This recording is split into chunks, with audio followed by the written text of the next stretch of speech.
dimension not of sense or of humanity, but just blind. A place where time moves backwards and infinity moves inside out. An interdimensional Mandelbrot set between the abyss of man's ego and the summit of the one self. Fear, loathing, corruption, peace and love, order out of chaos. Revolution Radio, it is Wednesday, 12 noon Eastern, and we welcome you to Stealth Beyond Reason with your host, Eric Blood.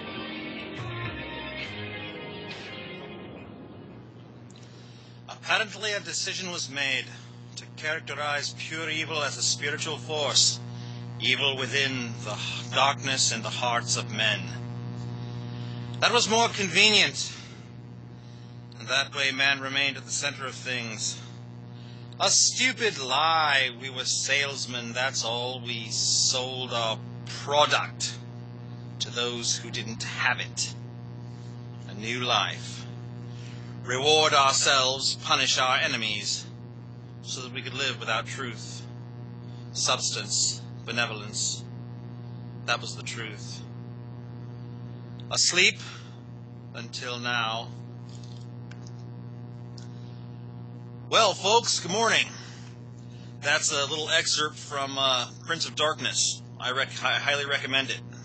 If you're into conspiracies and you're into esoteric information and you're into, UFOs and spiritualism and meditation and just whatever, Vedic stuff, the Anunnaki, blah, blah, blah. There's a lot of interesting aspects to that film. A lot of, I'd say that John Carpenter is definitely a researcher more than just a director-producer guy. But, John Carpenter is also the man who made the film They Live, which is one of my favorites. Well, we're on the air with Stealth Beyond Reason with Eric Blood. The name of the broadcast, Stealth Beyond Reason. I'm Eric Blood, and it is Wednesday, December 11th, 2013. The year of our Lord, 2013. They may rape our wives, but they'll never take our sheep goats. Oh. Anyway. So, it is 9:03 a.m. On the West Coast. We're coming to you out of California. That's right, folks. Bohemian Grove country, sacrificing child to Moloch. That's right, Moloch likes a child's blood. Sweet as ever. Come on down. We've got plenty of high mercury lead syrup and plenty of aluminum sulfide for the little tots to play with. We've got Coca-Cola chemistry sets just set up and waiting for them. We want to go ahead and just pour all that poison down their throats and then sacrifice them to Moloch. Moloch likes it that way. The more squalene they got, the better. So go ahead and send them that 22 vaccines, or however many it is these days. You got yourself 100 vaccines. Pass that blood-brain barrier. Who cares, right? I mean, you got CPS, child pedophile services out there. They're just waiting for a good old time. Well, folks, that's just me being goofy. Eric Blood. So today, our broadcast is going to be centered around Planet X. I don't have effects, so I have to mimic them with my mouth. X. We have another illustrious and wonderful guest this week. We have Robert Evans Jr. coming on the air. Bob is a deep researcher into Planet X and something called the Kolbrin Bible, which is basically the Bible from the standpoint of Egypt, and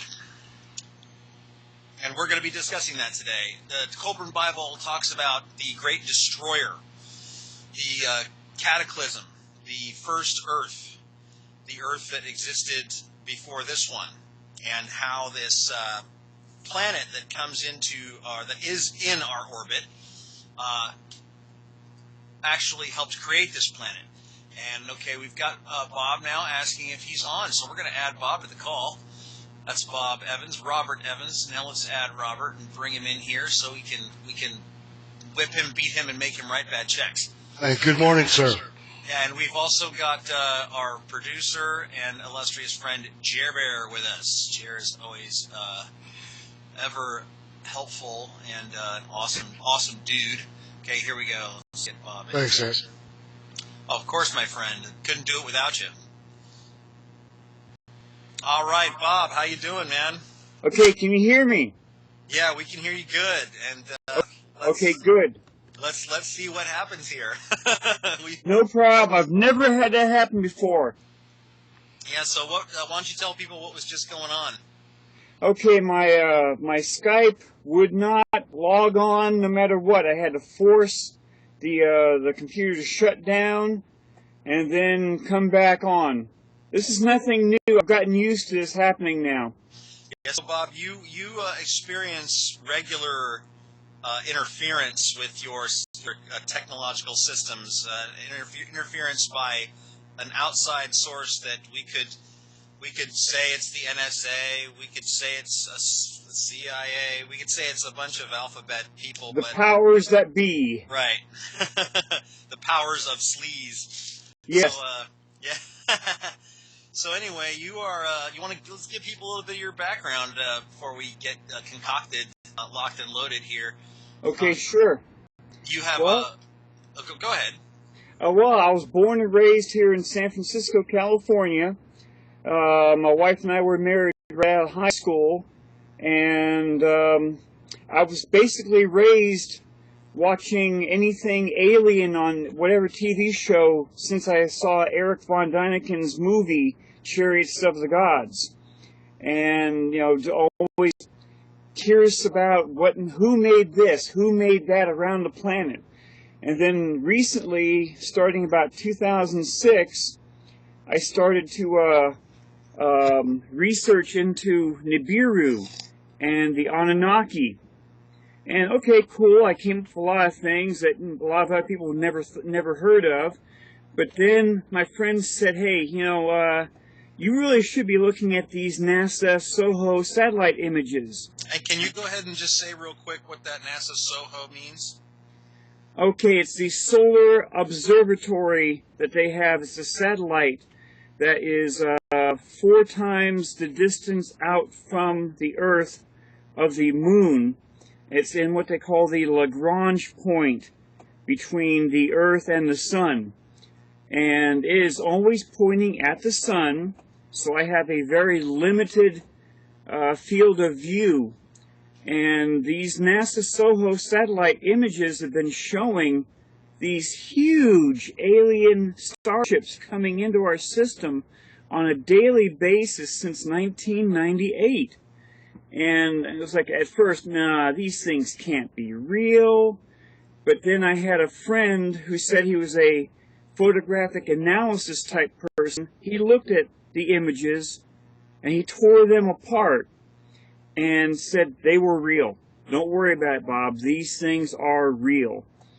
And so I just started following them. I started downloading the images on a daily basis from NASA, and I have well over 3,000 images of these ships coming into our system. And these images, that you downloaded, NASA basically put them up as pretty much raw images, right? Because they claim that these are anomalies like lens dust, ice crystals out in space, etc. Exactly. But you blew these images up you massively blew them up to get a closer look, and what did you find? That these are motherships, most of them. They are the Anunnaki motherships coming into our system, and these things are massive. And even massive is a hard word to put with these things. Well, why don't you give some perspective of how big they are in comparison to our planet, possibly, or the moon, etc.? Okay, one of the very clear images of these ships dates back to about 2005 from the SOHO images, and it shows one of these ships passing the left-hand side of our sun. And if you take the image of our Earth compared to the sun in this photograph, these things would cast a huge shadow over the Earth if they were to go into high Earth orbit.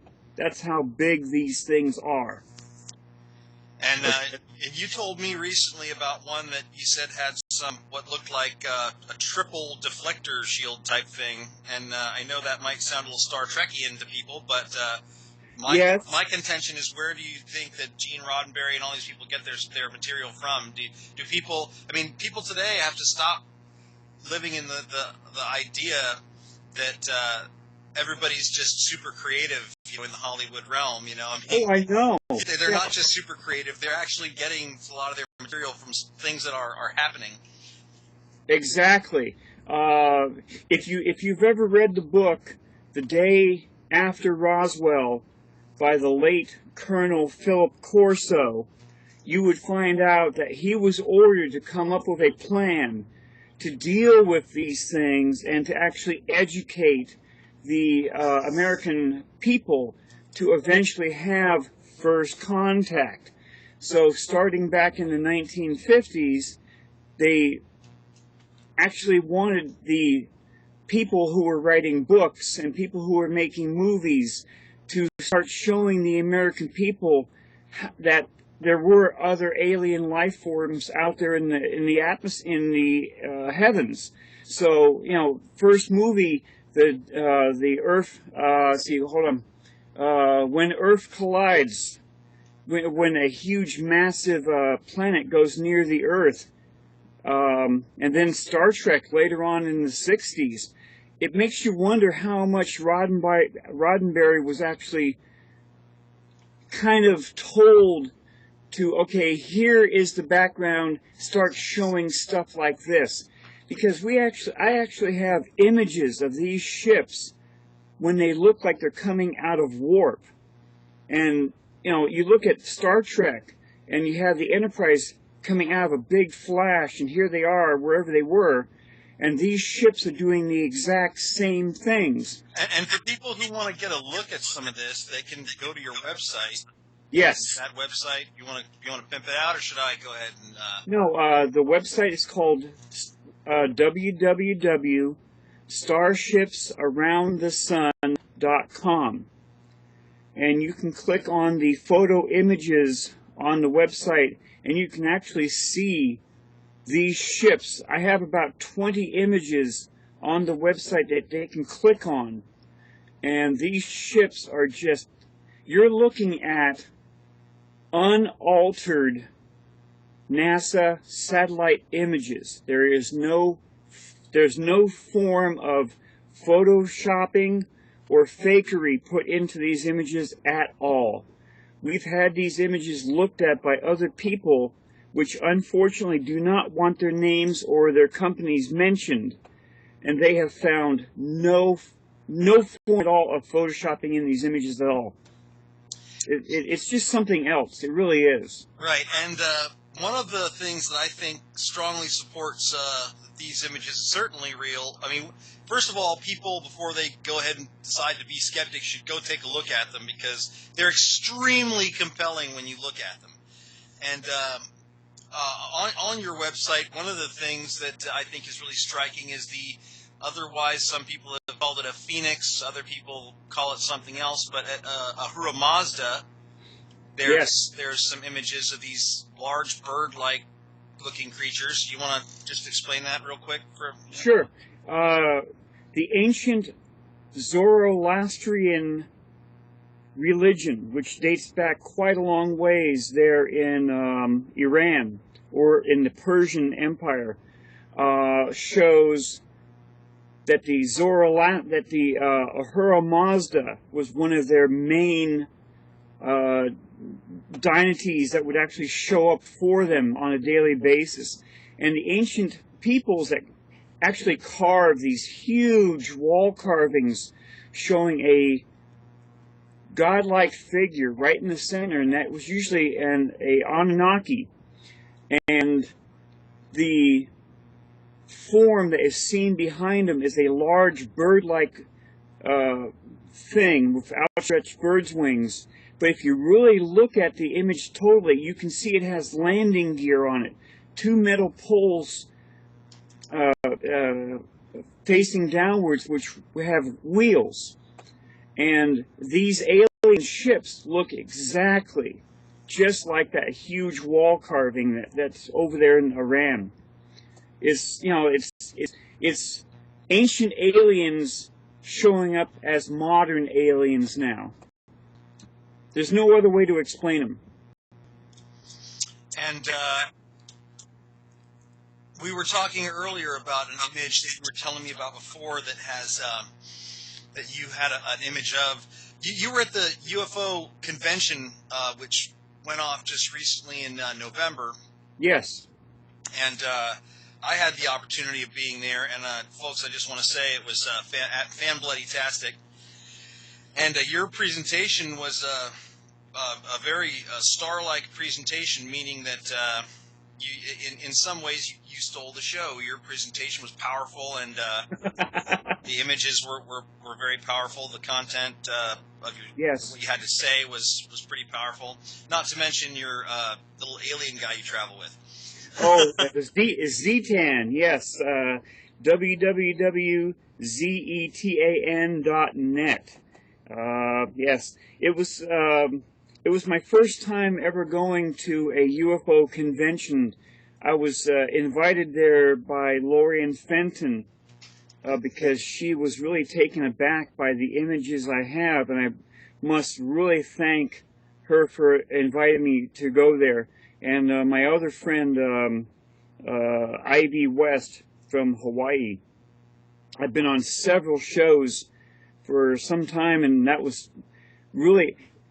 This was the first time I was ever able to show these images to the public, because most people don't really know what they look like until they see them on a bigger screen.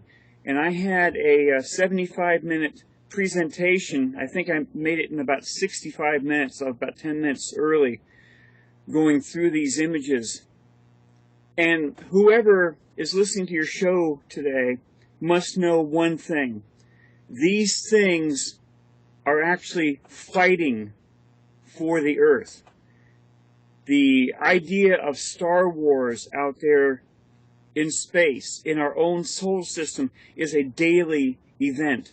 These things are actually fighting off something else that's out there. Yeah. In one respect, I call it unfortunate, because the idea that there's war in the universe means that our hopes that you get sort of beyond this planet, and there's this higher sense of being where people are more evolved. I think that's true, but there's still that whole war aspect. So it's unfortunate, but it's fortunate in the sense that somebody out there who is of a higher being with higher technology that's a bit more evolved, or way more evolved in many cases than us, is at least trying to help us out.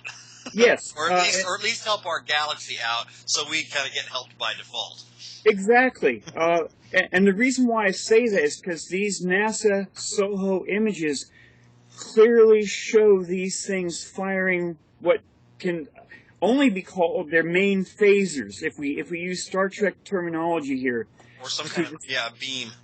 They are actually being caught on film, on images, firing these weapons at something else. And since no one has actually come here to the Earth and is trying to take over the Earth, these ships, in my opinion, are actually saving the Earth from someone else. Yeah, and I contend that there actually is a source of interdimensional travelers that we could otherwise call aliens, whether they're traveling interdimensionally or however they're traveling. Some people separate the idea of something being interdimensional or alien. I think that if you're traveling dimensionally, it's like Venusians, you know. There was this one Venusian thing I was getting into back in 2011, and all they were YouTube videos trying to learn about this information. And I never have gone to a video on YouTube that crashed my computer so that it was irretrievable. So right. I just stopped messing with it. But one of the things I had learned back then was that these guys they live on Venus. But like if you go to Venus from our dimensional standpoint, you're not gonna. There's supposedly no surface to that planet. Exactly. But for them, in their alternate reality, etc., parallel universe, whatever, that's where they are from, and they travel interdimensionally here. Now, there's one thing I really need to be clarified on here. I do not know if these ships are coming out of a wormhole, out of a different dimension, or out of what we normally say warp when you think of Star Trek. So I could be wrong, but they are showing up very clearly into our solar system somewhere. Well, yeah, okay? and they're... Okay, go ahead. I don't mean to interrupt. Go ahead. No.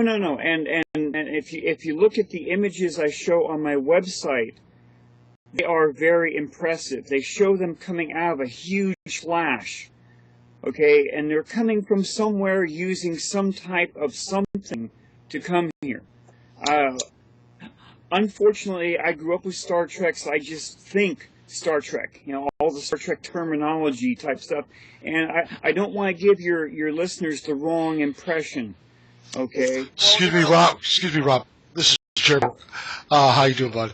I'd like to ask you then, did Comet Ison have any effect with this, or was it a ship? Can I bear on that? I'm not quite sure what Comet Ison is. It's coming in from a different direction from everything I've been following in my research. It seems to have two massive things being shown in the images up in the front of it. So I honestly don't know what to call it. Well, those large cylindrical vessels that were on the sides of what looked like a ball at the center, those cylindrical vessels reminded me of something I learned of in the Mahabharata called Valaxi. Maybe. And Valaxi are these large craft that, if I remember correctly, were run by the Atla, which were the Atlanteans. Yes. And the Atlantis, Bob, who was that originally? Well, it all depends on who you listen to.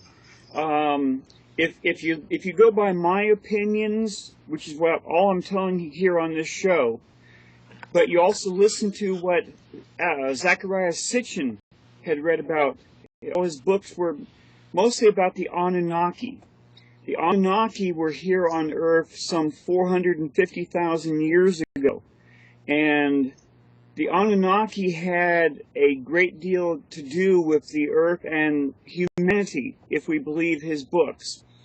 Now, if you take Zecharia Sitchin's stories and you take what I have found in my research, the Anunnaki are still here, because President Eisenhower, back in 1954, actually met with the Anunnaki. So did Pope Pius XII. So the Vatican has been involved in all of this stuff ever since. They know the aliens are coming here to this planet. That's why a couple of years ago they openly said, hey, we the Christian religion say aliens might be true, they might be real. Duh. They've been in like 2008, the Vatican told everybody it may be okay to believe in aliens now.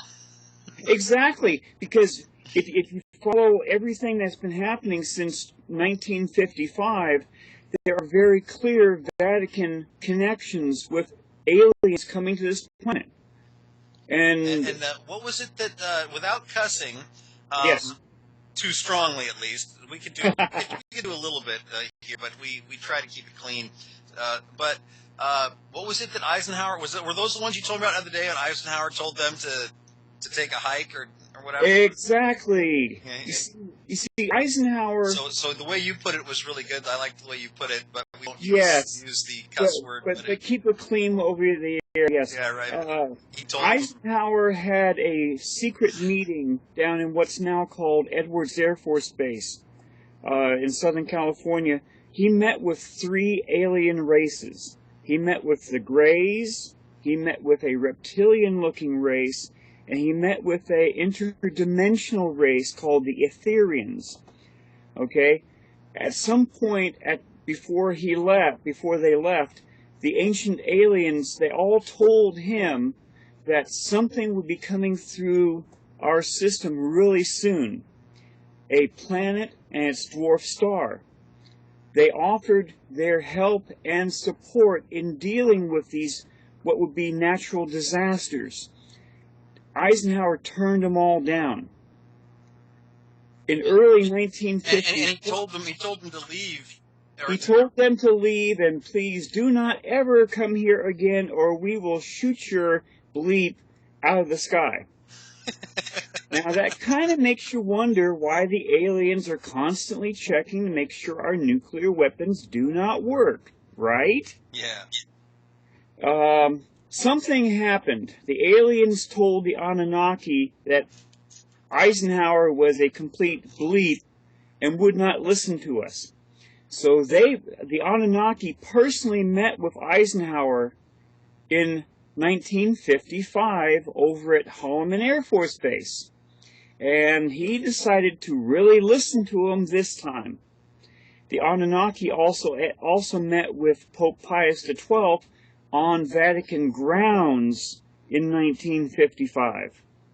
So everyone has been following their directions ever since, very clearly. And interestingly, there have been many occasions where UFO craft have disabled nuclear weapons. There was the shot to the moon that the corporate American government, let's call it the U.S. government in all uppercase letters, fired a nuclear missile up to the moon allegedly to scare the Russians. I think they were actually trying to shoot at aliens up there. Exactly. And go ahead. You see, because we've known since 1947 about the aliens on the moon. We know about their bases up there. The Apollo program was shut down because of it. Apollo 17, and I know this personally because a friend of ours is Dr. Ken Johnston. He used to work for Apollo for the photographic unit. He said very clearly almost 2 years ago on another radio station that when Apollo 17 went around the backside of the moon, they were contacted directly in English and told to never return to the moon again. Officially, the Apollo program was shut down for other reasons. Unofficially, it was shut down because of the fact we had gone around the backside of the moon. We know the bases are there, and they don't want us to physically land on the moon again. You see, that was what the Anunnaki basically told Eisenhower in 1955. That, yes, they almost destroyed us with nuclear weapons way back when. Yes, if we had advanced technology, we would also destroy ourselves, or, in the effect, possibly damage the bases on their moon. They still claim ownership to the moon. And one thing I wanted to bring up about all this, I'm getting this terrible echo back from my, oh great. I'm getting this terrible echo. Okay, there it goes, it's gone. I brought up the situation regarding what you were talking about. You mentioned the disabling of nuclear weapons, and you mentioned Roswell in 1947, that we've known about aliens on the moon since 1947, and Yes. 1955 with Eisenhower and the Anunnaki, and the dates before that, Edwards, etc. So tying some interesting things together to mention something else regarding 1947 and Roswell, and this nuclear shot to the moon that got disabled by UFOs, not to mention all the other times UFOs have shot what has been described by people from the NRO, people from the ONI. There have been all these people from historical figures who were high up that had massive security clearance, that have risked their lives. Some of them are not with us anymore from nefarious things because of what they've done. But so they've come forward and shared evidence that they were present, and some of them were even present when UFOs strafed the ship, the ship in the water, in our ocean, and shot beams at nuclear weapons and turned them into big giant boat anchors. I mean, they didn't just disable the circuitry; these things just became giant, paperweights. So the interesting thing about 1947, Roswell, and all that is some interesting information that I haven't corroborated it, but because of the things that I know, I'm feeling like this is probably all for real. That the crash at Roswell was caused by a pilot in an airplane who was cleared to fire by the Air Force using a Tesla death ray. That is possible.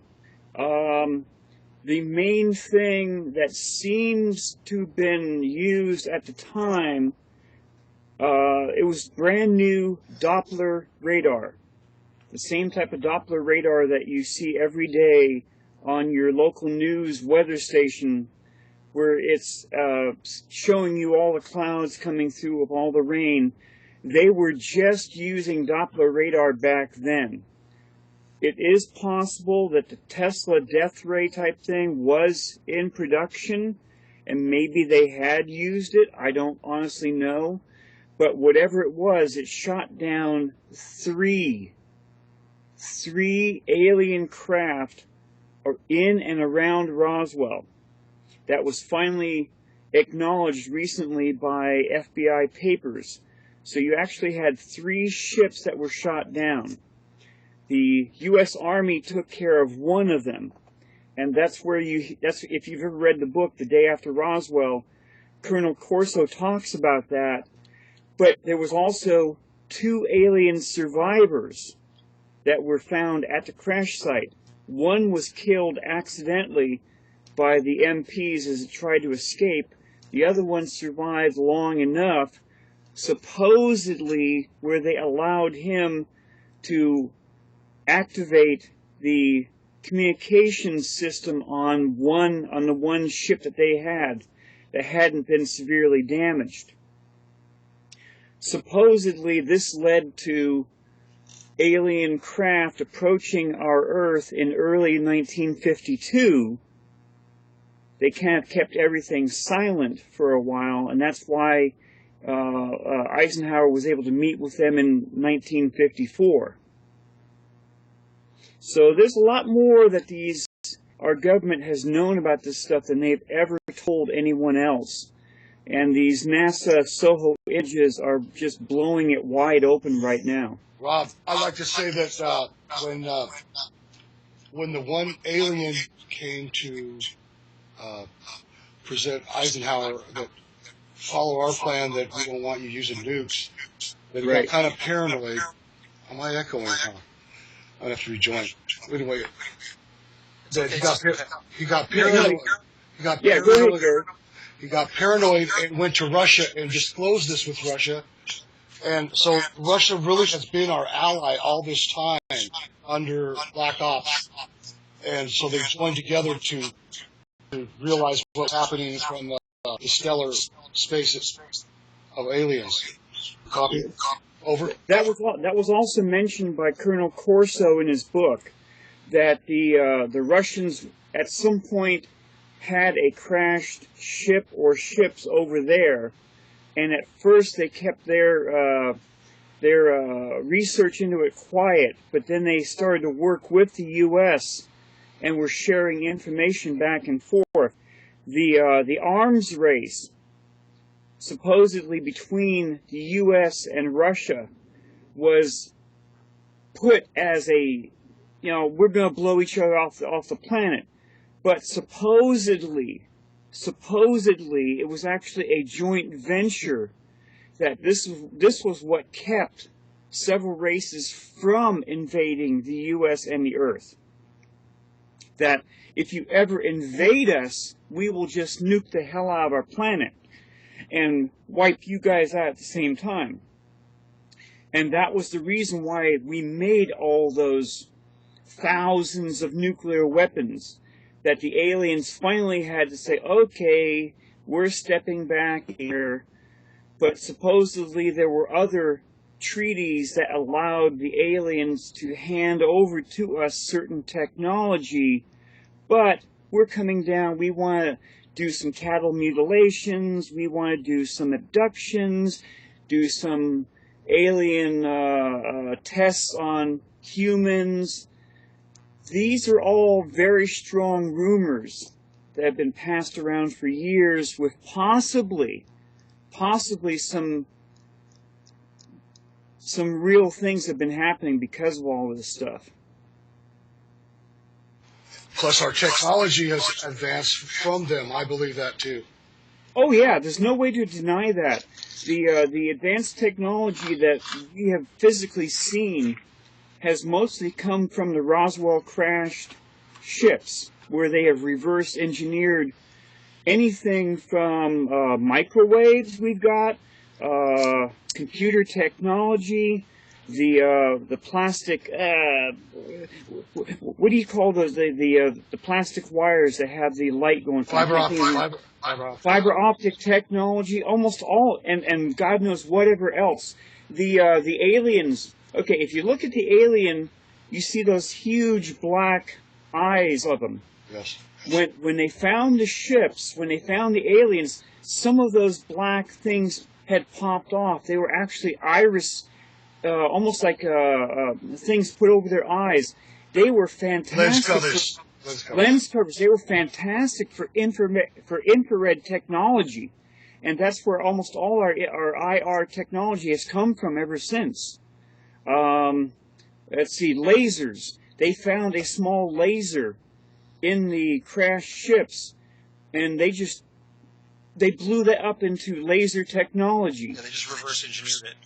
Exactly. Well, what's your idea that when we split up, so after World War II, we split the scientists up between Russia and us, and those scientists had their own agenda that infiltrated NASA, et cetera, and they're in Antarctica as well. So, do you think they had an influence with these Greys, et cetera, prior to Eisenhower? The German scientists in several shows were said to have said that they had alien technology. Okay, and that's where they took their stuff from, and that they were in contact with aliens. Personally, what I think is that Eisenhower at first did not believe any of this stuff until he physically started talking with the aliens. Okay, we were actually holding alien meetings here on the Earth in different locations with different alien races. Supposedly, since 1954, we have met and talked with over 200 alien races. So I think at first the U.S. thought we're just going to keep this secret. The Russians thought we're just going to keep this secret. But at some point, we actually came together, and we've been working with it all together on this stuff. How much of the alien races are bad guys? How many of them are good guys? Who knows? But if you listen to Dr. Stephen Greer, in one of his chats on Facebook, he said we were currently dealing with at least 52 alien races right now on a daily basis. He's a Rothschild's protege, shill. So I've heard, yes. Well, yeah, I mean, that, there's a lot that doesn't quite add up with where the turns things have taken. But, think about the fact that our perspective is in a sense, it's from the outside looking in at Mr. Greer, and people like him. But from another sense, I would try to put myself in his shoes, as difficult as that must be, because I can't openly and easily try to pretend that I've assimilated assimilated him. Like, I haven't Borg absorbed Stephen Greer, and I know everything that he knows. I think that knowledge of the universe exists in the hologram for every particle has every bit of information, so it can all be known, and using that mechanism of the Matrix is not always the easiest thing to figure out. But you know, if it weren't for Stephen Greer, I wouldn't know about the Vedas. So, That's true. And also, it wasn't Rothschild. It's Rockefeller. He's under Rockefeller. Oh, okay.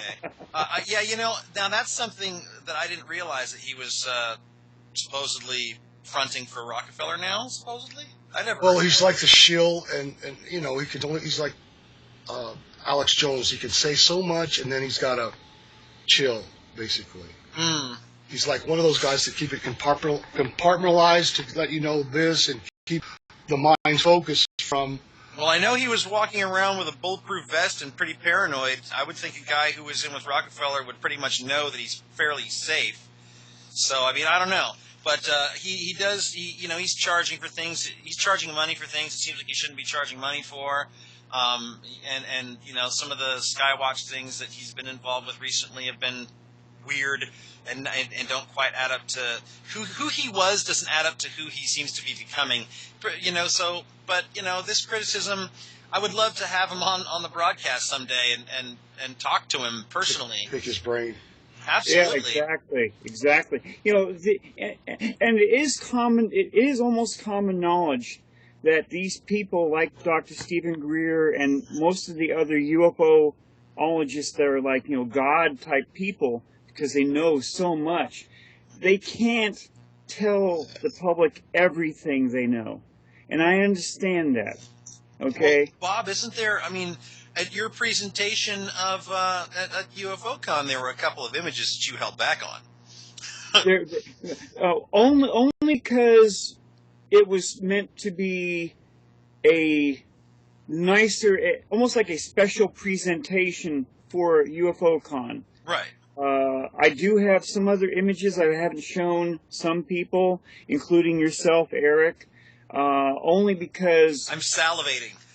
Yeah, only because I was told it was better for, you know, for things like the UFOCon to keep it quiet and then show them again at someone else's UFOCon. Okay, which, hey, if anyone wants me to come to the UFOCon, all you have to do is use the contact information off my website and talk to my manager, which is Ivy West. Contact her, and then, you know, we can work out arrangements for me to go from which one is interested in seeing these images, because very few know about this stuff yet. I mean, it's slowly slipping out that, hey, I have images of real alien starships that are being shown by NASA. I have over 3,000 images that they can't get rid of. They can't erase from their NASA files, because here they are. And actually, didn't you have to go through all 3,000 of them to pick a certain number of them so that you could present them at UFOCon? And that was just for anyone out, for mostly for the public. I wanted to show the best ones. But what a daunting task, man! 3,000. Oh, geez, it really was. It was. Sitting there going through, okay, is this one nice? Is that one nice? Is this one nice? I mean, these things are shown departing from our system, arriving in our system, and if you didn't know what these things looked like, but you were one of the few people that actually saw the images, like, okay, what was that thing? I'm going to try and email at NASA, but NASA tells me they're just anomalies, just ignore them. Okay, cool. I don't know what they are, but who can I talk to? You know? And that's basically where I'm coming from. I'm saying to your listening viewers here, these things are real. You're seeing the real things. I have a question from the chat room. Sure. It says, real quick, sorry to interrupt. Well, since you have a question from the chat room, before you ask it, let's take this opportunity to give people the Studio A phone number if they want to call in. I did in chat already. Okay, let me go ahead and give it to people on the air, just in case there's people not in the chat who are maybe listening. The call-in number for Studio A, which we are on, is the 347 area code 688-2902. Let me give that out again. The Studio A call-in phone number, if you'd like to join us and ask a question, join the conversation, etc., is 347 area code. That's 347-688-2902. 688-2902 in the 347 area code. Thank you. And this question is, Rob, what's your deal with crop circles? That's how they put it. What's the deal with crop circles? Okay, my own personal opinion about crop circles is that most of them are real. The aliens have been quietly trying to give us messages in the crop circles, but you do have some people who are deliberately making a small amount of the crop circles to have disinformation being put out. Okay. I hope that answers your question, caller. Hemp, thank you. Yeah, I find it interesting. Some of the recent stuff I saw regarding crop circles were footage of crop circles being made, where they showed you could see these little. It looks like a small silvery ball of light that travels over a field, and as it's traveling over, the crop circles are just made. They're just boom. They're just there. They are, you know. And this little flying object doesn't fly in a circle or fly around trying to like make the design. It just flies straight over the field, and as it's flying over, this design just pops up. And the crops are, leaned over, made to grow differently, etc. And there have been strange electronic and electromagnetic anomalies discovered at some of these real sites. The other thing to keep in mind about crop circles is that if it's a relatively small one that could be made in one day by someone or some people, okay. But when you're looking at some of these crop circles and they are the size of a huge, huge field and it has up-team designs in it, there's no way in hell that someone could fake that. That's the best answer I can give you, the listeners to the show. Some of those things were just super fantastic, with up-teen amount of detail put into them, and no one could go out there with just a couple of people and try and make the entire thing before sunrise came up. Yeah, it's pretty ridiculous, the idea that those could be faked by guys with paddles on their feet. The ones that were shown made by our fellow Irishman out of an Irish bar. Apparently, the story is these guys went out in the field and did it while they were drunk too, and you can tell by looking at the circles they made. They were totally unauthentic looking, and they looked terrible. Not to mention, they killed the crops that they marched across, and where the standard crop circle doesn't. Yeah, and of course, the mainstream media was ordered to pick up this story and play only this, and just like with everything else, whether it's 9/11 or the Kennedy assassination or telling people that mercury and lead is good for them and squalene in your vaccines, no problem. From aliens to whether or not children are being abducted in massive numbers for pedophiles in government or reptilians for food. They're not. You can't rely on the mainstream media, so to hell with them. We'll just do our own research, and that's why broadcasts like this exist, and that's why people like Jer and myself and you, Bob, exist. And Bob, thank you so much. I'd like to thank you for your research and the time you've put in. Oh, no problem. Because I spoke to you for a couple hours yesterday, and it's just we could just talk for hours and hours and hours on so much different information that you have, and your website's great too. So. I just wanted to move backward. Oh, no, go ahead. No, go ahead. Okay, I wanted to move backwards so we could move forward. I wanted to tell people whether they're listening, whether they're people who are listening and in the chat room on freedomslips.com, etc. We talked about the moon earlier and the Apollo 17 mission, etc. Yes. And I wanted to tell people there's a link on YouTube where they can go look up a video that is warning, alert, UFO fleet 2013 starting from alien moon base, full HD, 1080p, new sightings October. Now, that's a lot to type in, so what I did was I just typed in ships leaving the moon.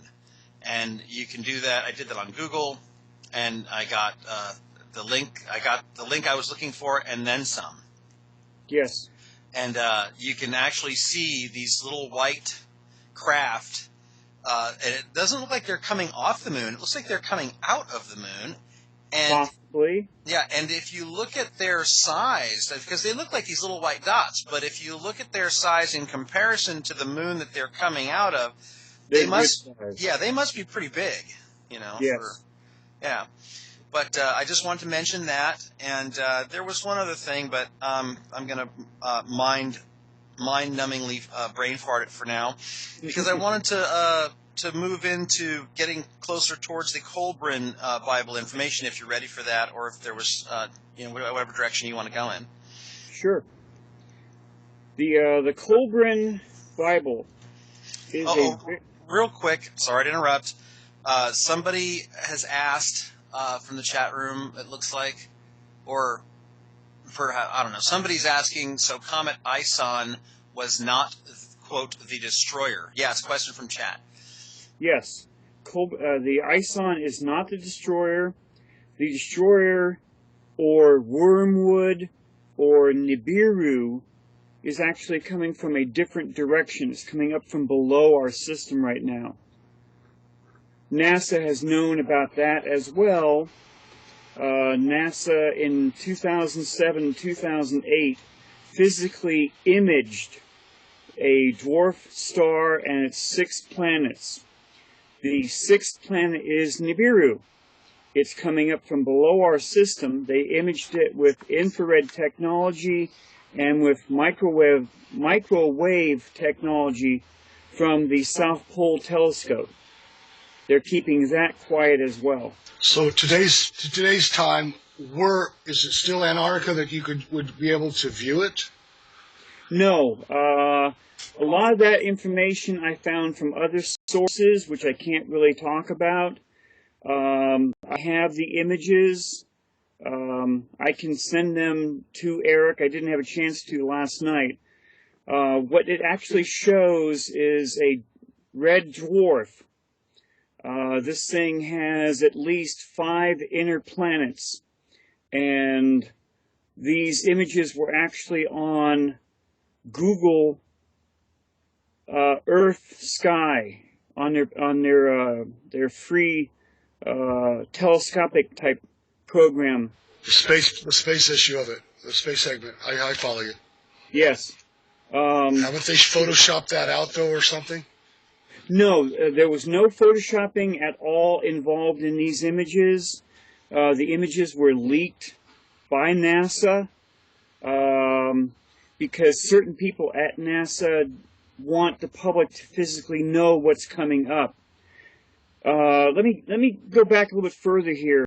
The Vatican, through the Jesuits have actually been on the side of the general public for years in the Vatican. The Jesuits sent out a high-ranking Jesuit priest in somewhere around 2005 to talk to Italian reporters about this and to warn them about it. This is part of the backup that I know that my stuff is real. Christopher Barbato talked with this one Jesuit, and he was told all of this information. His friend, Luca Scantamburlo, actually did a 2-hour video with Project Camelot. And you can go on to YouTube, and you can look up Project Camelot with this person called Luca Scantamburlo. He did a 2-hour video called Return of Planet X. In that video, he goes into all of the released information that the Vatican told them about. The Vatican knew all about Nibiru. The Vatican knew all about the Anunnaki. The Pope Pius XII actually described the Anunnaki after he met with them as a warrior race. The Vatican knew in 1955 that there were two alien races living here on the Earth. Well, folks, there goes the break. So we'll be back with more hijinks, shenanigans, high strangeness, and basic sane psychosis. Mute out, Bob. Mute, please.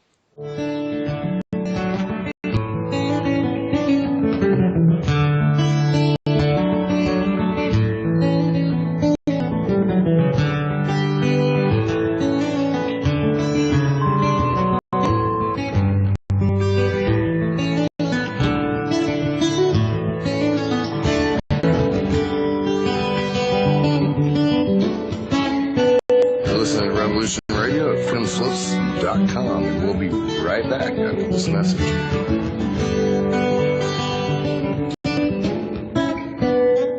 Ever feel as though human beings are being farmed? You know, your food is chosen by the FDA, you're told what drugs you can take, what drugs you can't take, what drugs you must take. Your productive value is harvested from you daily. Sales tax, income tax, property tax, utility bills, mortgages, interest payments. When you exercise a bit of freedom on feed or food, traveling or other matters, the farmer cracks down on you. Ever thought of leaving the farm? Learn how. Join Pat and Tammy for Leaving the Farm, Saturdays, 6 to 8 p.m. Eastern Time on Revolution Radio at freedomslips.com, Studio A. See you there, or at the feed trough. You need some more speed records in this day and age. You need coverage. Coverage? Oh, you mean them little root weevils that crawl around popping off cameras in your face? Those root weevils write history. Many of you know that quote by Jack Nicholson in A Few Good Men, "You can't handle the truth." Well, you can, and Event Horizons will give you those truths. So when you're mad as hell and not going to take it anymore from that memorable senior network, you'll know just what to do. We will draw you in and become your news addiction at Event Horizons. Join us Monday through Friday from 10 a.m. to noon Eastern Time at freedomslips.com and Revolution Radio. Our world team members are Dennis Fetcho, John Ilias, David Dunger, Halakas MD, Melanie Bridgton, Jim Mars, Paula Harris, John Trallo, Maria Payan, Christopher Husser, DODDS, Jonathan Orchard, and me, your anchor, Dr. Robin Falco. If you decide not to volunteer, it will not be held against you in any way. Sounds dangerous. It is. Very dangerous. Count me in. That's right here at Revolution Radio, freedomslips.com, where information never sleeps. Re-verify our range to target. This incredible race of humans does have a future, and it is in the start. I want the truth. We are going out there to reclaim our rightful place. Hi, this is Robert Pepino, host of the Whole Agenda radio show. Who's your connection? Starting this Friday at midnight Eastern Time, I'll set the airwaves on fire by bringing you hard-hitting guests who are not afraid to speak the truth. I'm going to make him an offer, Cameron. So join the Whole Agenda radio show on Friday nights right here on Revolution Radio.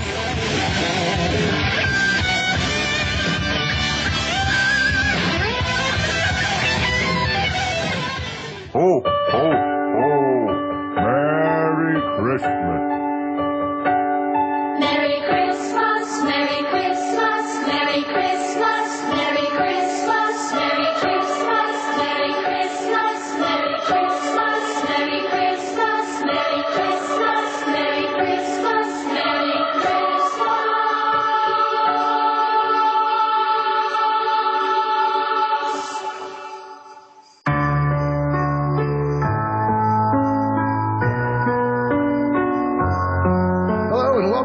Revolution Radio. Do you have a child, a grandchild, a cousin, a neighbor child, friend's child? Well, be here Christmas Eve because it's going to be a blast. Santa has agreed to be here again with us this year, and he will be live with Revolution Radio straight from the sleigh, making calls to his favorite little ones. So, man, let's make this a fun and positive holiday season and a really kick off Christmas Eve. And all you have to do is send an email to Santa@freedomslips.com with a number that we should call, the name of the child that we are calling. And along with Santa will be Mrs. Claus and Santa's head elf, Sydney Beam. So don't miss out. It should be a lot of fun for everyone. And you all have a wonderful holiday season right here at Revolution Radio, freedomslips.com, where love and light should shine all year round.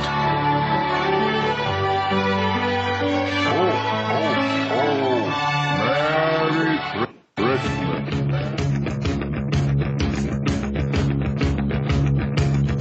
Revolution Radio.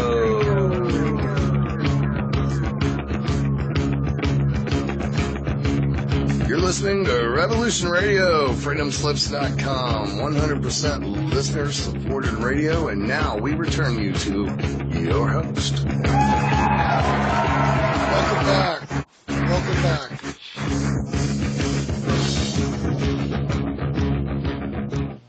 Welcome back. Hi, folks. This is Gonad the Bulbarian. Scientists are having difficulty identifying the source of the tiny cubes of ice. Perhaps Arcturian laser babes and reticular leather chaps are responsible. Oh, Dulce on the range, where the Air Force and the aliens play, where the human flesh burns, under microscope squirm, the screaming heard from experiments all day. But now, a word from our sponsors. Hi. This is Monsanto Delta Unit Autism Obedient Worker Number 1 and Plus Good Happy from Monsanto Signature Selections. At Monsanto, we bring you our high-quality, high-mercury lead syrup carbonated artificial flavor fluoride Prozac pancake mix, now with tasty aluminum and all-natural fetus kidney sweetener, otherwise known as Cenemix, because killing yourself never tasted so good. How convenient for you. Now you can buy Murder and Death Star. That's otherwise known as Monster or Rockstar. We call them energy drinks. Ever wonder why there's a pentagram on the Rockstar drink? It's because it's Luciferian. That's right, folks. It's nothing more than satanic urine. That's why it's green. We call it Death Star or Murder. And for the kiddies, radioactive glow-in-the-dark Fukushima Franken cookie. Your kids' eyes will light up and their nails will fall out. It may cause target vomiting and or explosive bloody diarrhea. Anyways, folks, how you doing? You're back on the air with Eric Blood, Jer Bear, and our wonderful guest, Robert Evans, whose website, again, is www. I've lost it, folks. It's www.ships, spaceships around the sun.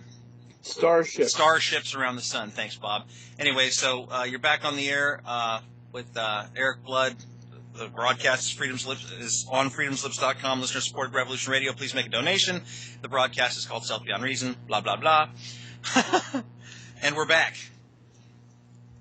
We do have a caller, but hold on, boss. We have Vasto with us. He's another host on Revolution Radio, which Nighthawk gives us that this platform and the opportunity to say what we like and do the shows we like. And I'd like to thank Nighthawk and to the supporting listeners out there that we are listener supported. So we bring you a good show with less commercials, and we just ask you to come into the chat room at freedomslips.com and check out the donate button, check out our shop, our store, etc. Rubberneck. Come rubberneck with us and become family, because we have a lot of happenings in the chat room itself and a lot of discussions, and we're just like a big family that goes at it. So again, we're listener supported, and we thank Nighthawk for this opportunity to have guests like Robert here and carry on. Thank you. Over. Okay, so Bob, we were what's better, is Bob or Robert? Bob's okay. Okay. Yeah, I like Bob too. I think Bob works good. So Bob, we were just about to get into Planet X. When we were leaving, you were discussing. Suddenly, I'm drawing a blank. What the heck were we talking about? He was going to present his Colburn. The Colburn. Yes. Right. But he went. We went. There was leading up to that about the Anunnaki again and the Black Pope. Or that's what you mentioned about the Jesuits sending an agent, one of their agents, because they've been on the side of humanity, which is that's hard. I'm sure there's truth to what you're saying. And just like with the CIA, there's some people who believe that everyone in the CIA is evil. Unfortunately, if you collaborate with evil, well, you're collaborating with evil, so that's bad. But you know, the whole thing with the Black Pope and the Jesuits controlling the Zionists and la la la la la.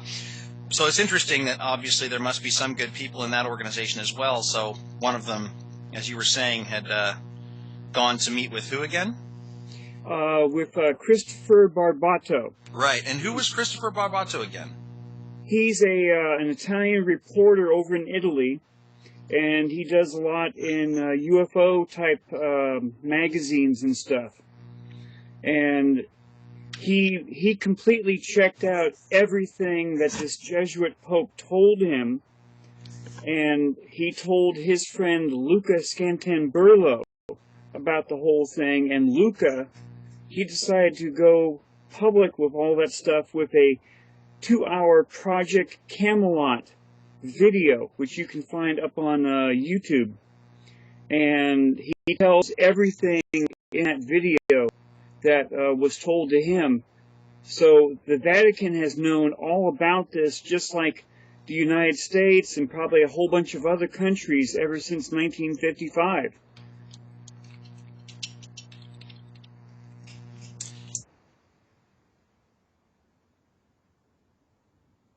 Hello? Yes. Well, Eric, can we interrupt? Oh, yeah, I'm sorry, I was muted. I was talking muted out.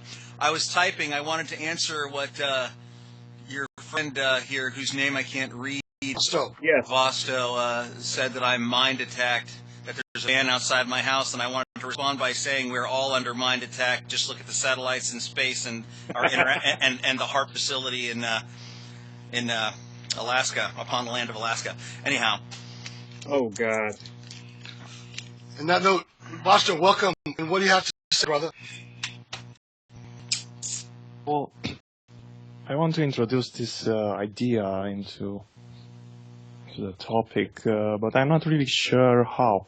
However, I don't know where to start. So if we're going to be conspiratorial and have a correct approach, whenever we say stuff like the Vatican recognized the Anunnaki or other things like that, we should have the quotes from the certain books where we can see the actual declarations of bishops or popes or something like that, so we can actually, you know, see the information. If we just say they said this, they say that, people that are of an intellectual kind just say that you have no evidence and believe. Well, I'm sorry, but I don't call those folks intellectual. If someone's intellectual and they hear me say that I'm telling them that the Vatican or somebody else has reported on something that I read, just because I'm not citing it precisely,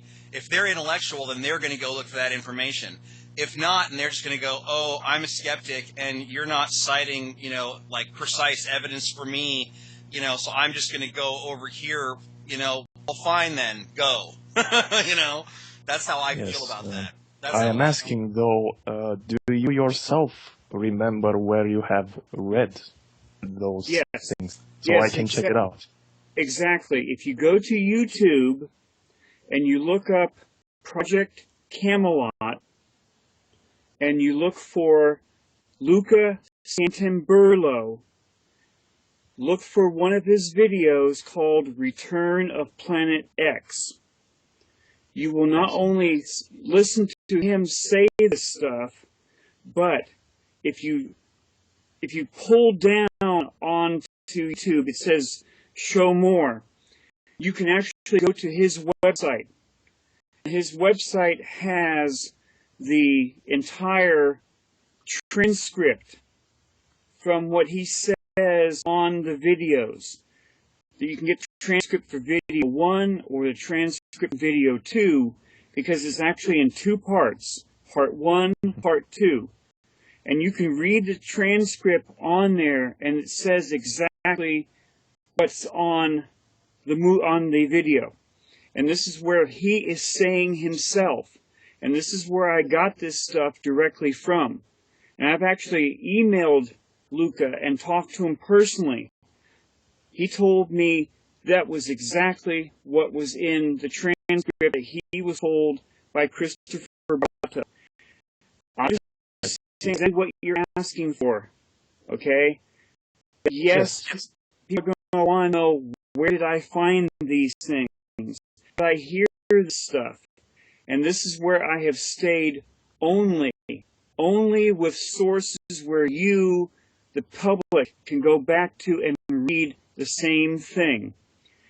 Now, I don't have his website right now, but if you go to YouTube, look for Project Camelot, look for Luca, L-U-C-A, scan S-C-A-N-T-A-M-B-U-R-L-O, Scantamburlo. You'll find him. The video was called Return of Planet X. If you go to the website, if you go to the website, go down into the information. If you hit the little thing that says show more information, you'll see you'll straight to his Scantamburlo Project Camelot website. And on that website, you can click on any one of the links you see right there, and it will show you exactly what I was saying. Right. Well, thank you for the information. I am very curious about these topics. Yes. For example, I do make a lot of statements in my show with my culture, with my what different Pope chancellors have to say, and I name them and say what they say to back my information. So I was just trying to make sure that you also have the appropriate historical sources that can prove the certain conspiracy. You know. Please, what is your name again, sir? I go on the internet. I go by the name of Vostel. Okay. If you go onto Google or whatever search program that you normally use, and you type in... Yes. You can use Start Page or Ixquick, they're the same. Okay, well, hold on a second, Eric. If you type in Pope Pius, P-I-U-S 12, and look for Pope Pius the 12th and aliens. Okay? It should come up also in that search that he actually had contact with aliens. The reason why I'm saying this is that President Eisenhower made one big mistake for the 1954 meeting. He wanted spiritual advice. So he invited personally the bishop from Los Angeles, Bishop Francis M. McIntyre, to be there with him. And after all the meetings were over, they tried to swear everyone to silent. But the Bishop McIntyre refused, because they wanted him not even to tell the Pope or to tell God what he saw and heard over 2 days. Bishop McIntyre went straight back to Pius and told him everything. And the reason why I know that is because that was covered in the transcript of the video by Lucas Scantamburlo. And I've actually dug up other resources off the internet saying almost the exact same thing. So I understand why you want to have some of the sources. Some sources I can talk about, and I'm sorry. Some sources I can talk about. You must please understand that. Okay, I understand. Anyway, this is what I wanted to add. Thank you for allowing me to call in your program. Sure. I just wanted to add also, Vaso, that in 2008, there were stories ran on InfoWars and other websites where the sources were coming from whatever the Italian news source is out there for the Vatican. And there was video also of the Pope openly on television. They can believe in aliens now, and et cetera, and of course expounding on why they were saying such things. So you can look up the old InfoWars links if you want. I don't need the InfoWars though. I already know about that event. It's truly fascinating. He said something to the matter of someone asked him if he believes aliens exist or something like that, and he said that he believes that God is taking care of them instead of saying that it exists or not. But that's the conclusion that you can take is that yes, there are aliens. No, that wasn't all the Pope said. The Pope said a hell of a lot more than that, and he's on video talking about it. So okay, I'll check out more about this subject then. All right. I'm kind of new to this, so. Okay, I'll go back to the chat room and listen to what other things you've got to review. You can stay at Vaso if you'd like. Just mute, because I would like our guest to start his presentation about the Colburn, please. Okay, please do. Yeah, and thank you for asking for the sources, Vaso. I try to be as open as I can whenever I talk about these things, where you can find the book, where you can find the sources. I have nothing to hide. Okay, thank you for being open to us. So Bob, somebody asked earlier also about the Great Destroyer in Ison, and I just want to say that Ison is an interesting name for the alleged comet. As basically the way I see that name as broken down is eye and sun, so the great eye and the sun. Yes. You know, or the Son of God, or the sun, our sun in the of our solar system, etc. And just so people do have the proper comprehension, hopefully everyone who is listening to this broadcast, paying attention to it, is aware that Ison has moved around the sun, and with regards to what may be real images, you can see the alleged real images of Ison moving around the sun, and you can also see other images. If you look up in contemporary or very recent history, you can see images of other cometary bodies hitting the sun, actually going into the sun, hitting the sun. And you can also see them going near the sun and not getting sucked into that gravity well. Yes. And the sun reacts violently, and for all we know, those violent reactions, because the sun is a conscious being, so those reactions could be in some cases good, in some cases bad. I don't see how we could actually know whether they're actually good or bad, but certainly they're going to have consequences for us. Yes. So someone asked earlier about being the Great Destroyer, and we're going to start going into that. So that has to do with the Colburn Bible. And I wanted to ask you what your opinion of the best source regarding the Colburn Bible, the best source regarding this information was someone you mentioned yesterday. What was his name again? Zechariah Sitchin. Oh, there was another one. There are. Okay. I'm going to be touching on. Excuse me.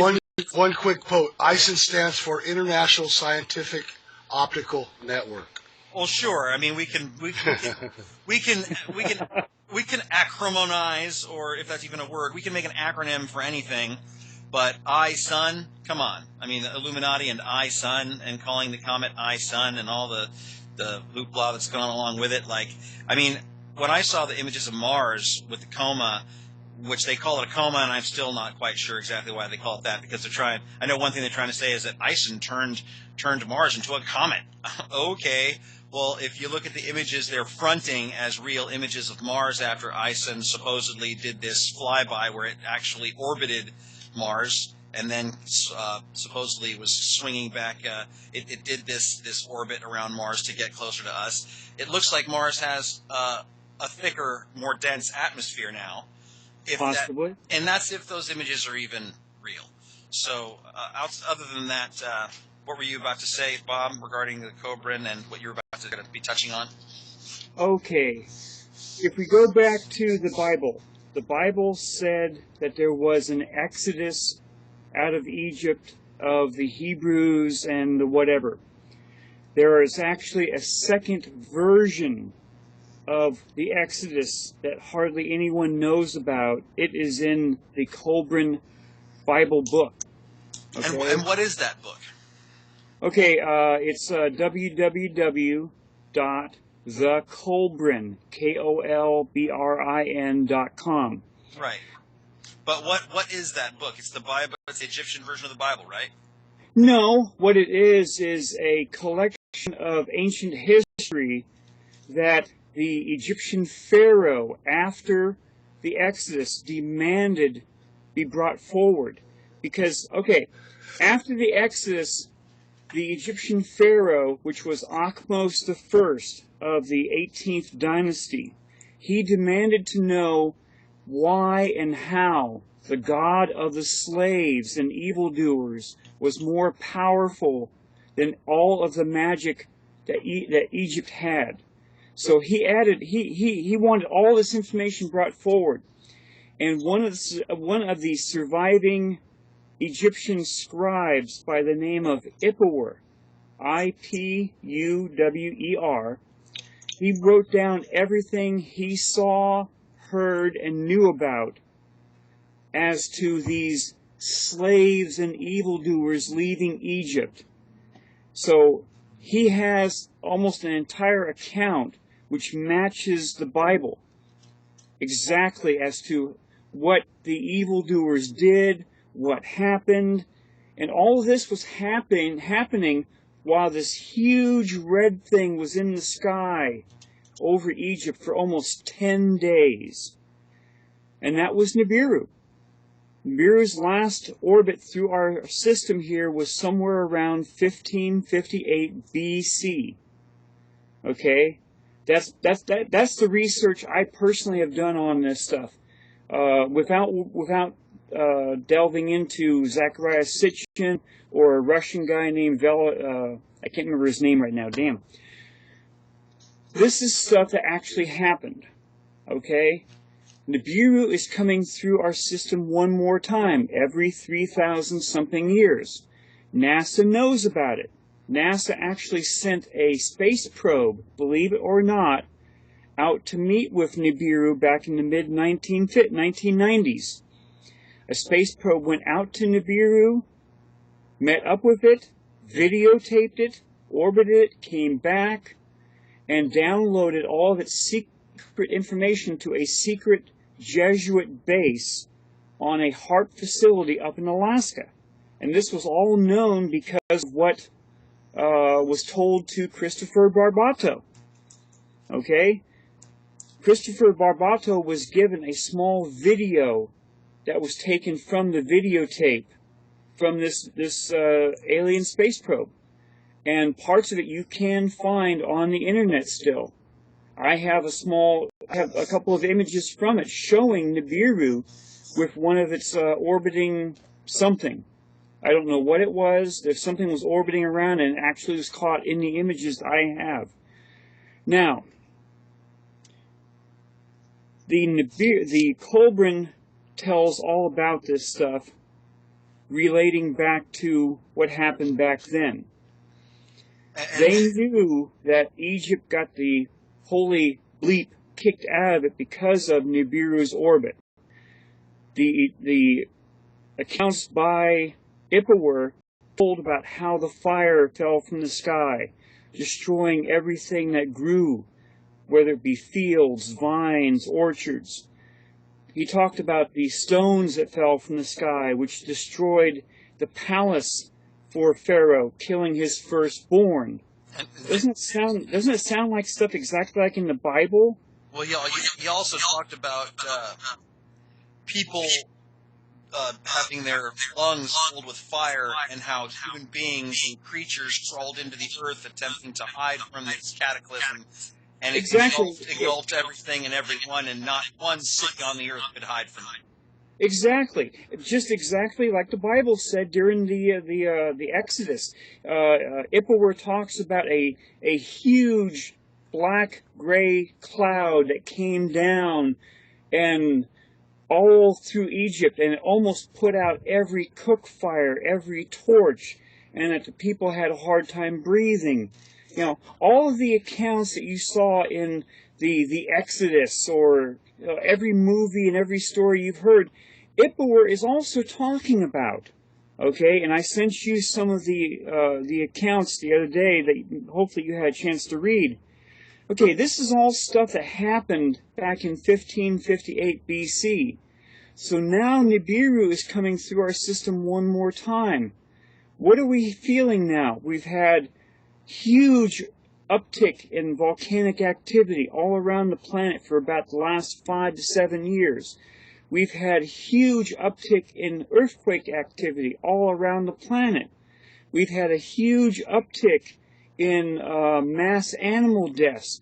Geez, just here along the west coast, 15 miles south of me, this last Saturday, December 10th, we had a huge mass of squid wash up on the Santa Cruz beaches.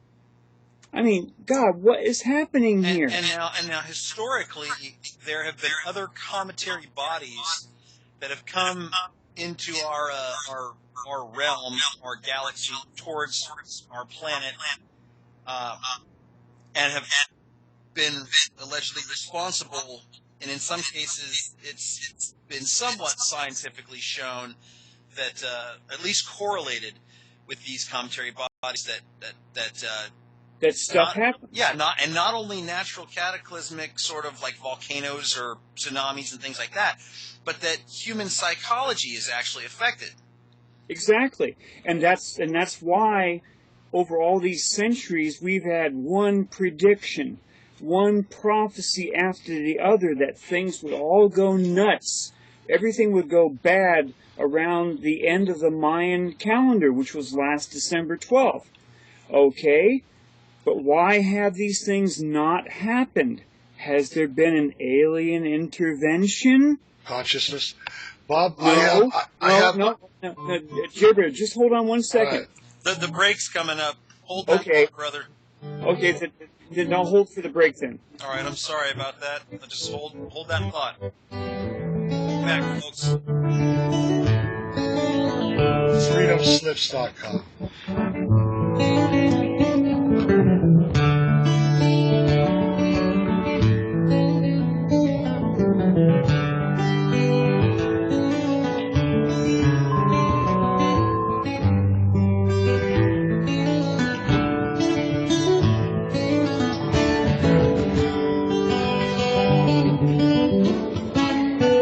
Listen to Revolution Radio at freedomslips.com. We'll be right back after this message.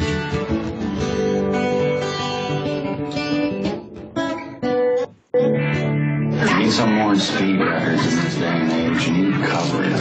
Coverage? Oh, you mean them little root weevils that crawl around popping off cameras in your face? Those root weevils write history. Many of you know that quote by Jack Nicholson in A Few Good Men. You can't have the truth. Well, you can, and Event Horizons will give you those truths. So when you're mad as hell and not going to take it anymore from that memorable senior network, you'll know just what to do. We will draw you in and become your news addiction at Event Horizons. Join us Monday through Friday from 10 a.m. to noon Eastern Time at freedomslips.com at Revolution Radio. Our world team members are Dennis Fercho, John Ilias, David Dunger, Hyla Cass, MD, Melanie Bridgeton, Jim Mars, Kamala Harris, John Trello, Maria Payan, Christopher Husser, DODDS, Jonathan Orchard, and me, your anchor, Dr. Robin Falco. If you decide not to volunteer, it will not be held against you in any way.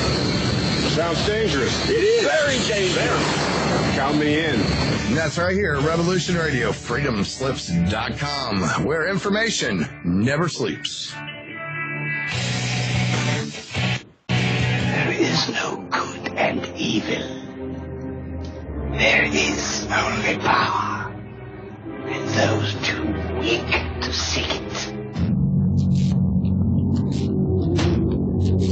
This is the people's war. It is our war. We are the fighters. Fight it then. Fight it with all that is in us. And may God defend the right. Be sure to tune in weekdays 5 to 7 p.m. Eastern Time for Strange Universe with Sean David Morton. A strange, interesting, and engaging wide variety of topics. So be here, Revolution Radio, freedomslips.com. I would like, if I may, to take you on a strange journey.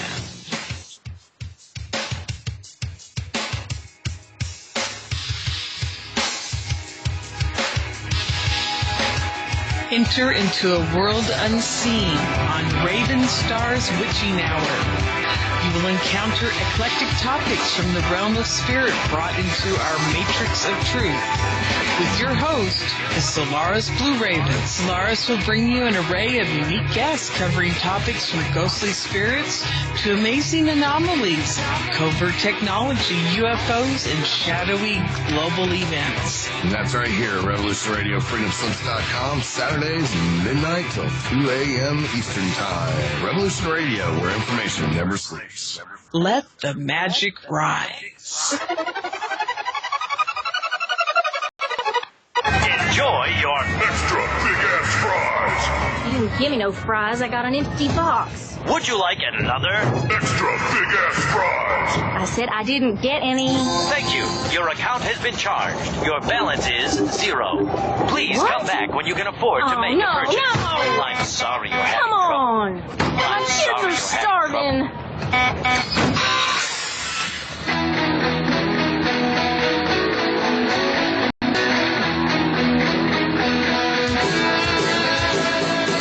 Thank you for tuning in to Revolution Radio. Here at Revolution Radio, we believe in freedom of ideas, freedom of speech, but above all, we believe in freedom of existence through self-reliance. This station is 100% listener-supported, and as a fundraising promotion, I have a kick-ass free gift for a $100 donation. 35,000 seeds. 25 years in the freezer. Long-term storable, 54 different varieties. So if food prices go crazy, the hits the fan, or if you just want to save tons of money every year by creating your own food like I do, grab our seed pack special. Just look for the banner on the homepage at freedomslips.com. Don't be a statistic. Don't be part of the problem. Be part of the solution. We need, as humans, to start taking care of ourselves and not depending on the megacorps to provide unhealthy, nasty food. Included in this package is also a DVD with 900 survival and off-grid living documents and the offline home canning, how to do everything website, all on the DVD. So when you're growing all that food, you know how to can it, store it, preserve it, etc. with all these documents. So thank you for tuning in to Revolution Radio at freedomslips.com. I hope that you will pick up this package and start learning to be free. Revolution Radio, freedomslips.com, where information never sleeps and freedom is one seed that needs to be planted.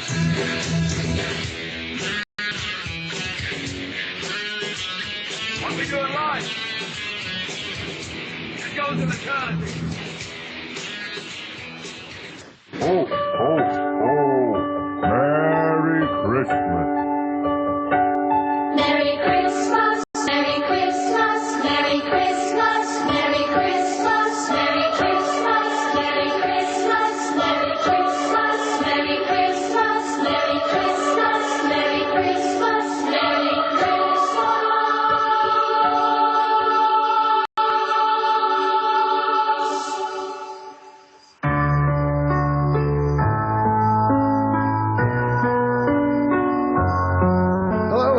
Revolution Radio. You have a child, a grandchild, a cousin, neighbor child, friend's child? Well, be here Christmas Eve because it's going to be a blast. Santa has agreed to be here again with us this year, and he will be live with Revolution Radio straight for sleigh, making calls to his favorite little ones. So, man, let's make this a fun and positive holiday season and really kick off Christmas Eve. And all you have to do is send an email to Santa@freedomslips.com with a number that we should call, the name of the child that we are calling. And along with Santa will be Mrs. Claus and Santa's head elf, Sydney Bean. So don't miss out. It should be a lot of fun for everyone. And you all have a wonderful holiday season right here at Revolution Radio, freedomslips.com, where love and light should shine all year round.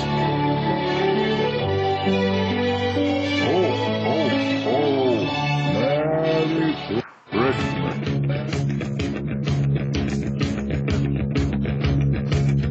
Revolution Radio.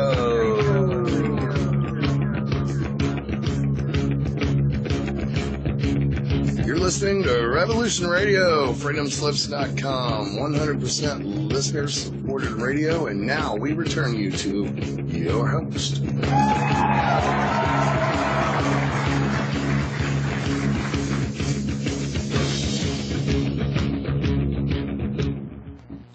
Merry mind-controlled Christmas from most folks. That's right, Moloch wishes you a merry mind-controlled Christmas. Hi, you're back with Monsanto Delta Unit Autism Obedient Worker number 2.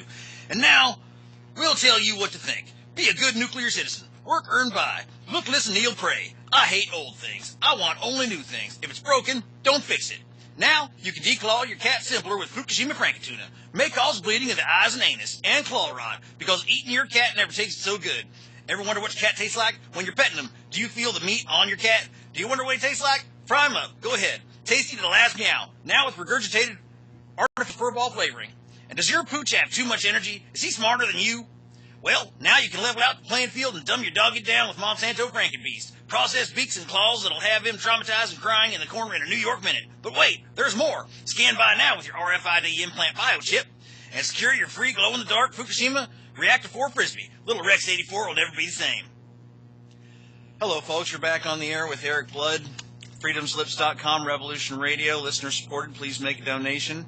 And this is Stealth Beyond Reason, and we're back with Robert Evans, Jer Bear, and Vosto. Robert, where were we?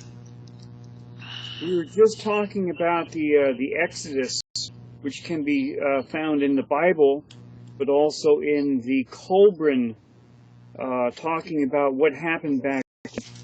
There's actually two other sources that back up what Ippawar talked about. One is Mozi, M-O-Z-I, from ancient China. He was mostly around 1600 BC, where he wrote about what was happening when the warlords were all fighting amongst themselves, and how 3 alien gods came down and aligned themselves with one warlord. The 3 alien gods, to punish the other warlords, caused fire from the sky to come down, caused it to rain stones and sand in the area for almost 10 days, caused it to get cold, caused it to get hot, which caused all these warlords to, hey, just bow down after almost 10 days. So you have two accounts happening at virtually the same amount of time in two parts of the world saying this is what happened. Over in Egypt, you had fire from the sky. Over in China, you had fire from the sky. You had this, you had that, you had this, you had that. There's also another point that happened that backs up what Ippawar said. Over in Egypt, years ago, they found what they thought was a water trough. Once it got turned over and cleaned out, they found all this neat script on the inside and on the outside of it, telling another story about how Pharaoh had died while going after the slaves and evildoers. And I can't think of the name of that one right now. So in my own personal view, I have 3 sources talking about this. Now, other people are going to wonder, why is this not in Egyptian history? Why can't I read about this? Well, for one reason. The Egyptian people, the Egyptian powers that be that were in charge at the time were not Egyptian. They were Hyksos. The Hyksos people ruled Upper Egypt for several hundred years. They were there during the time of Joseph and his multicolored coat, and also the Bible with the Exodus. The Hyksos were kicked out of Egypt at the end of the 17th dynasty, and Pharaoh Ahmose I became the first Egyptian pharaoh to be reuniting Upper and Lower Egypt. And when he got into power, just like all other things in Egyptian history, he had all of the Hyksos history removed. And only recently, within the last, say, 20 years, did they really start to even notice about this stuff. Okay? So, all this stuff was removed from ancient history. Only in a few ancient tombs did they start to see any knowledge of what? Who were these Hyksos? Hyksos. If you do a Google or web search hunt for them, that's their name. So you have actually something else in charge of Egypt during that same time. Go ahead and spell Hyksos for everyone again. Hyksos. They were a different race, supposedly from the east, that had come into Egypt and had slowly taken over Egypt, Upper Egypt, but they were all kicked out sometime right at the end of the 17th Egyptian dynasty. Now, I'm not an expert on any Egyptian history at this point in my life, but wasn't there a time after that when one of the pharaohs, now I don't believe it was Akhenaten, but I could be wrong, it might have been later than that, and I think it probably was, that one of the pharaohs erased a bunch of history from, they moved from their main area of Egypt to another area. I forget which pharaoh this was, but they erased a bunch, he ordered a bunch of history erased.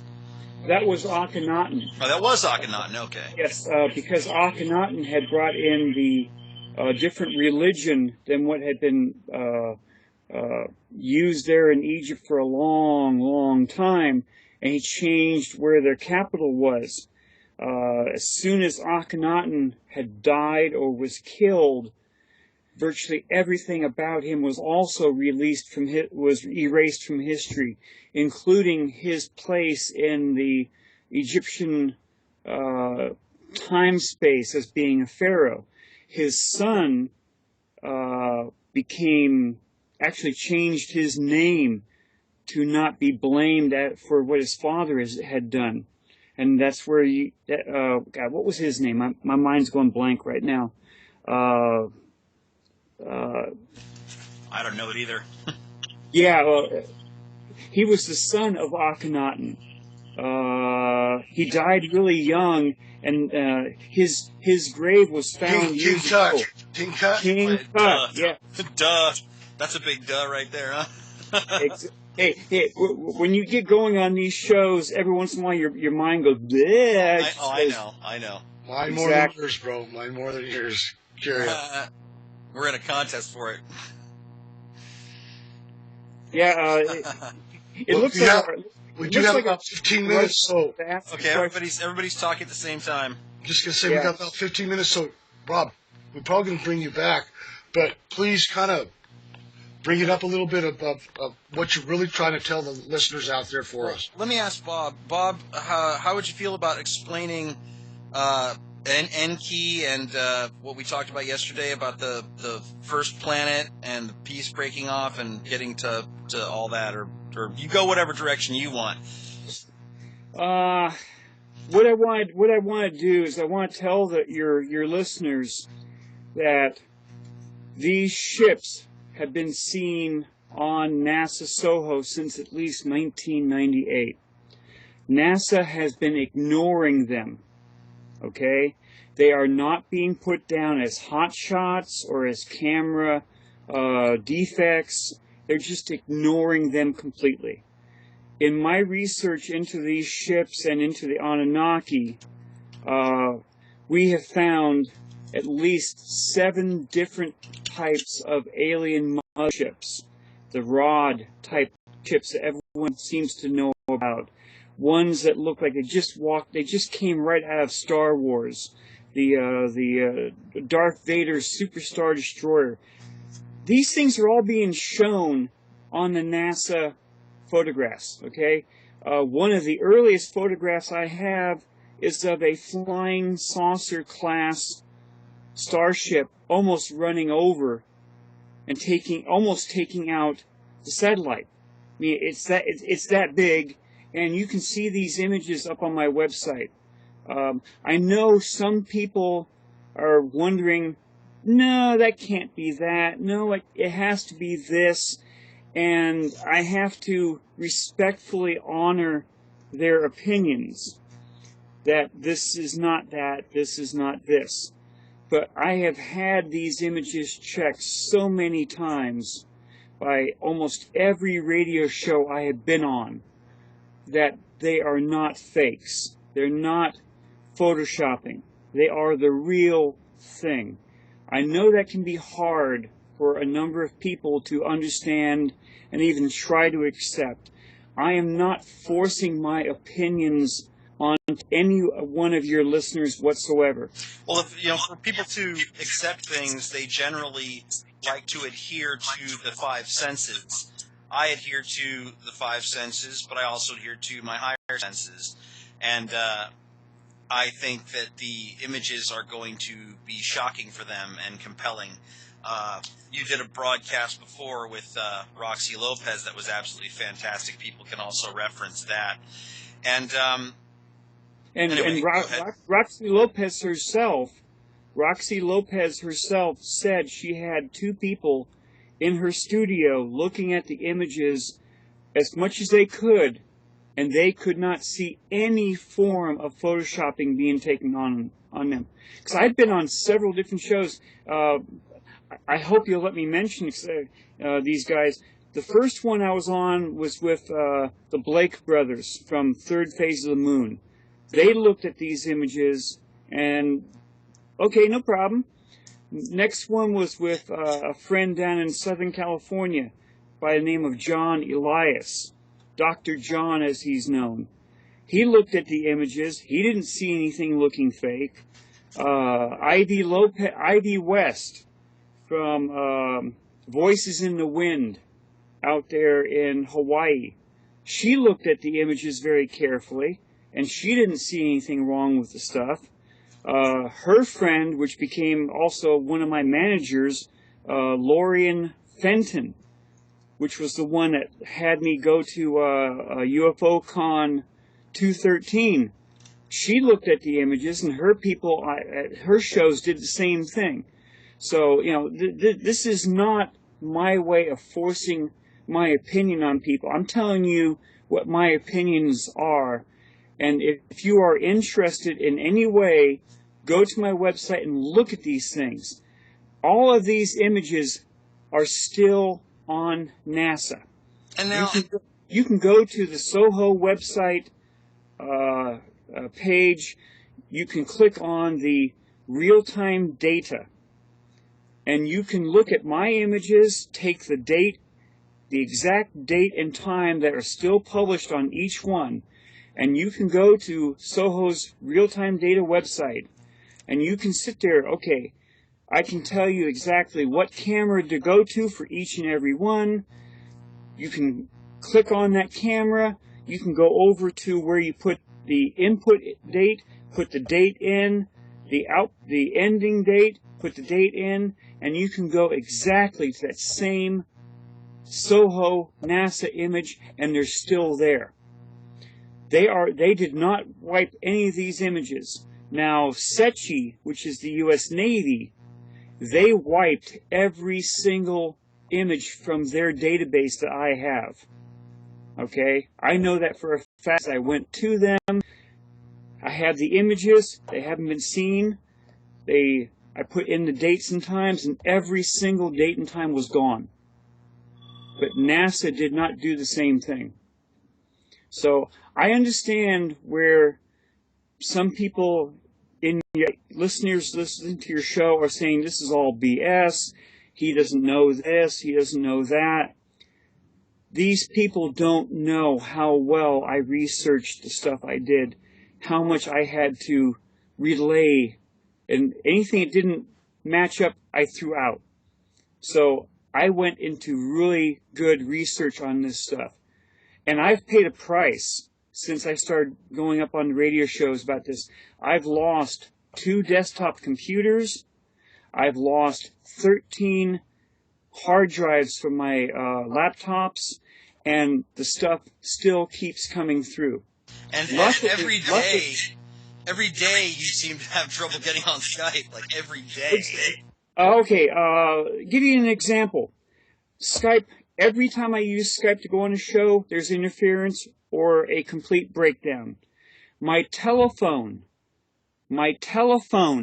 has been turned off on me by someone else. It has told me I don't have any money on it. No, I cannot call this number.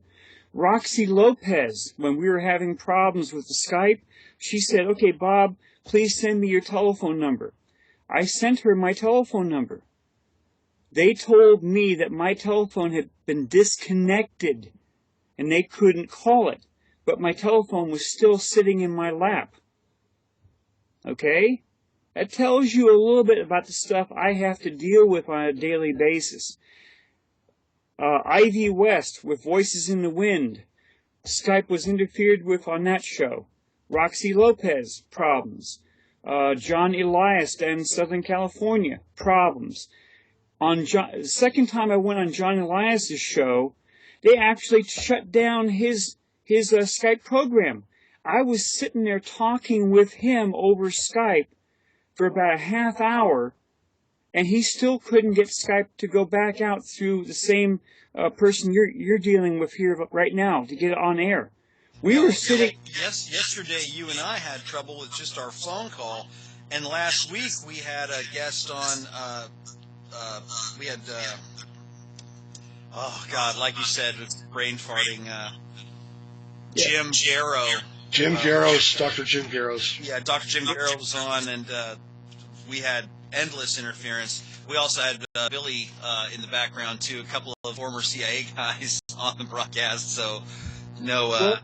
Okay, here's another one for you. You all think that your emails are private and they can go to whomever you send them to? My emails have been erased. They have had stuff taken out of them. There's no email I could use that would be private. I've had pictures taken off emails. I've actually had the text changed in my emails because my friends have sent them back to me when they have gotten them, and that's not the email I sent out. I've even had the text I'm typing here on my laptop be changed right in front of me while I'm watching it. So they actually have access to my laptop. And I can't do anything except for wipe the program, start all over, and have them do the same thing over and over and over again. I've actually been called obsessive because of the way I try and deal with things. I don't know if my emails are getting out. I don't know if I'm actually contacting someone that's the right person. Well, sometimes you know because you send emails out and you ask people if they got them and they haven't got them. And I do this. You and I had this conversation yesterday. We both have that problem where we're sending important emails with important information to people and they're just not reaching their source. So we know that they're being retrieved or blocked or whatever. But there was Vosto had said he had a question earlier to, I don't know if he still wants to ask it. He said he'd be bringing us back to the Colburn, and we have just a few minutes. Do you want to go ahead, Bob, and go back to the Colburn for a second and see if Vosto wants to ask his question? Yeah, go ahead, Vosto. Okay, well, I will draw you back where we started from, which is... Yes. Okay, but...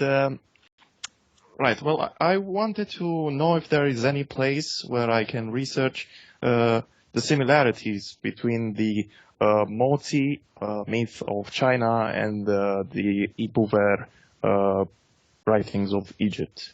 Yes. For Mosai of China, if you go into your search thing, type in Mosai, M-O-Z-I, Book 5. The Chinese, within the last 15 years or so, have been putting a lot of their ancient text up on the internet with translations. And you will find the translation for Book 5. If you go about halfway down through what is being shown for Book 5, you'll go into well, at least for mine, it's translated into English, okay? And on there, I will see where Mosai is talking about the warlords fighting with each other, and then 3 gods from heaven come down, and they align themselves with one warlord, and they tell about what happened. Okay, the Kolbrin, if you go to www.thekolbrin.com, the website allows you to read part of the Kolbrin right on there. And I honestly, I don't have, I'll be sending you an email saying exactly where to look for these different things. Because certain parts, I have the hardback version. And I can tell you exactly where to find certain parts in the Kolbrin. Thanks a lot. It seems the show is ending, Eric. And it was one hell of a good show. I really appreciate it. Thank you. And thank you, Vox, for asking questions. We got to get you back to go more into the Kolbrin, though, okay, brother? Oh, sure. Yeah. Radio. Thank you, listeners and supporters out there.